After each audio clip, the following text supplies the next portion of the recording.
Gül öz pırqı bilan güzel bo'lganidek, odamlarmi öz xulqi bilan, öz xosliqi bilan güzeldir.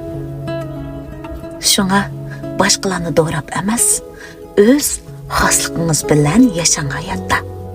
Ko'zlarimga kulib turib, orqamdan tosh otganlar ko'p.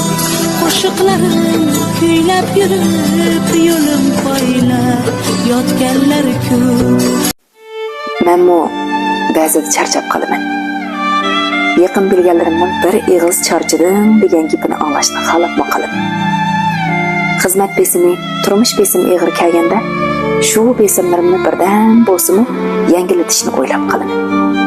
Lekin jimjitqina o'ldirib bir o'ylab baxsam, hozirgi turmushimda og'irnishlar ko'p bo'ldi. Ammo charchag'inimni kim bilibdi? Mendan o'zlarida yo'q ortiqchiliklarni kutishlar, talablar ko'p bo'ldi. Ammo kichikkina bir orzuyimni kim so'rabdi? Birovlarning nuqsonlariga, qusurlarga bahona bo'ptiman yo'q, unsiz qilgan ham qilayotgan yaxshiligimni kim ko'rdi? Shuni unutib qolmasak deyman, amaliyotda hamma narsa o'z ara bo'ladi. Bana yana seni diye ishq şarabın içti bu yürek. Bana yana nima qilay, huzurnidan ko'chdi bu